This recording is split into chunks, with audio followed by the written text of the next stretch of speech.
Hey guys, welcome back today. I hope you all are doing very, very well.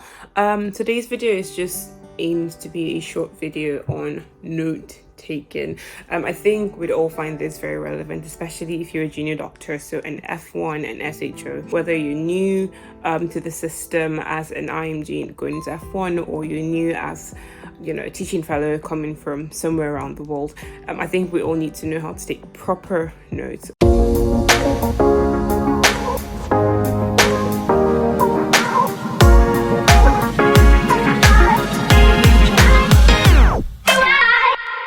I realized in my for my little experience in the ward so far that there doesn't seem to be a very standardized way to take notes. That is not very great for so many reasons. Number one, obviously, patient safety first.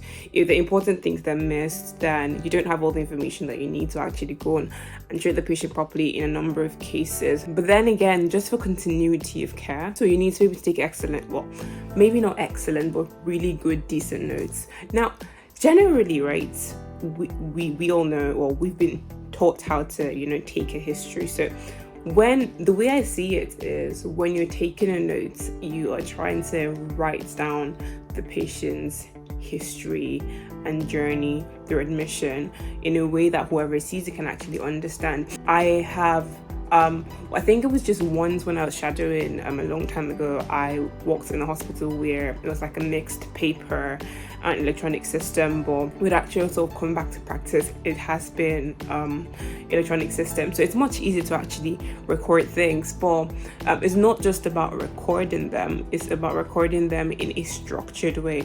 Now, I'll just touch on the paper-based ones, obviously, because the same principle will apply, but the paper-based notes have that added sort of peculiarity of, the fact that your notes need to be legible and people actually need to see what you're writing. And these goes for notes, these goes for prescriptions. So I know doctors are notoriously famous, preaching to the choir, for having, like 10 types of handwritings, depending on your mood, time of the day, how tired you are, you've not had your lunch, things like that, you've not had your morning shot of coffee.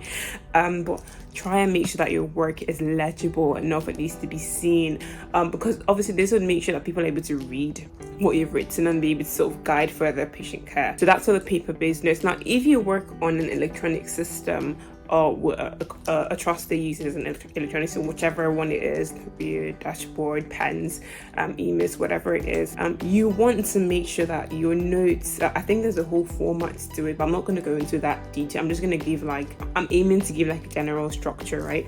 But your notes should be contemporaneous. I think that means follow the timing. It should be detailed enough, it should be structured, it should be accurate as much as you know, and it should contain all that's needed, right? So these are qualities of note taking. I'm sure there's tons of materials online or in your trust actually to be able to try and help you through all of this.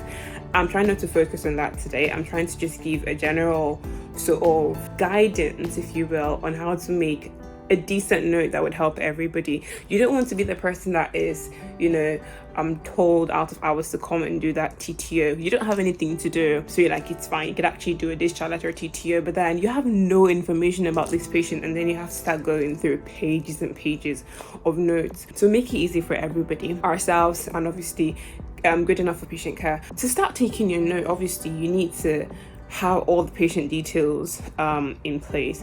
This could be in form of a sticker. This could be if you're using an electronic system that it sort of populates itself, or it's already there and available for you.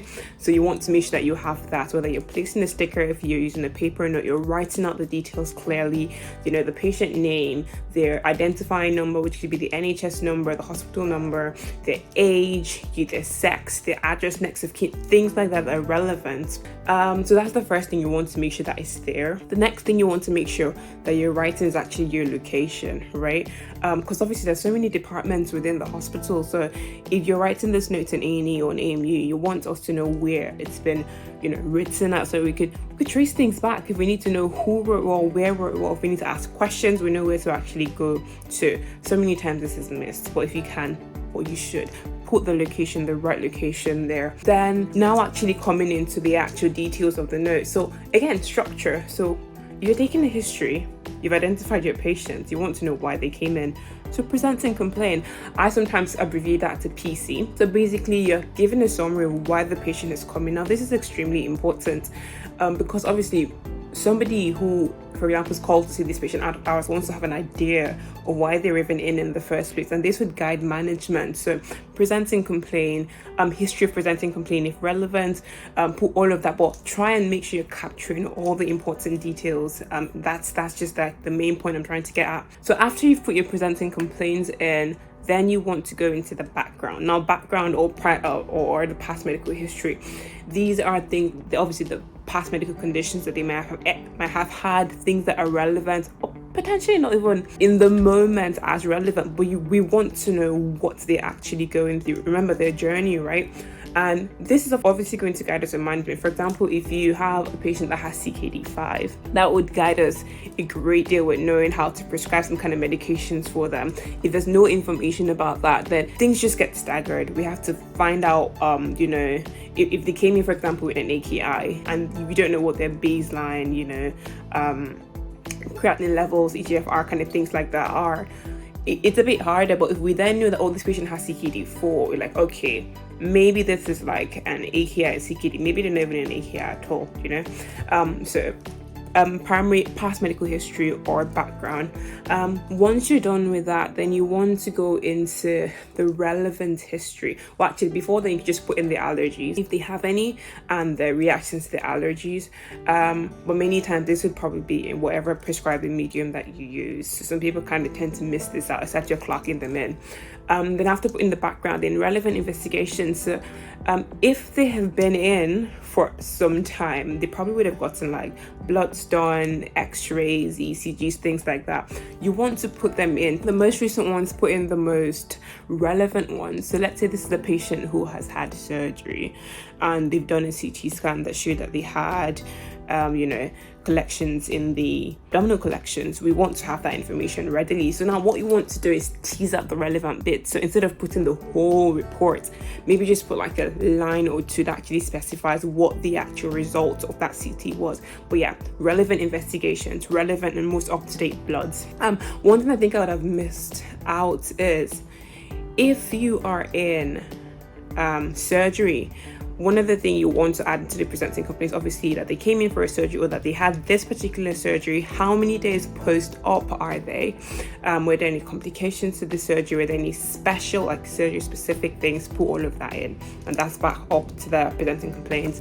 So you have your presenting complaints, you have your background, you've put in your investigations. Now you want to go down and put your diagnosis or your impression, and that just gives a general idea of what we're actually treating. Now, if you're not sure what that is, you could say possible this. So let's say patient came in confused, delirious, you're suspecting sepsis, you don't know. So diagnosis, being treated as sepsis of unknown origin. Or they came in with a cough, you've done a COVID PCR, TFTs are negative, the lateral flow test is negative, you've done a chest x-ray, you're waiting the report and the scan, you'll be like, oh, being treated for possible chest infection or possible CAP, for example, something like that, but put in a diagnosis, and then you go in and you put your plan.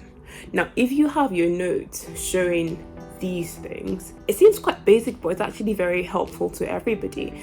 So this is the way that I would love to come in and see a note. This is the way I've noticed that it kind of helps and makes the job easier for everybody because there's a flow of information. But yeah, this is the way I do it my own way. So let me know how you make your notes. Let me know if you found this helpful. Let me know whatever videos you would want to listen to. But I have a load of them already sort of stacked up. So stay tuned till next time. I'll see you. Bye.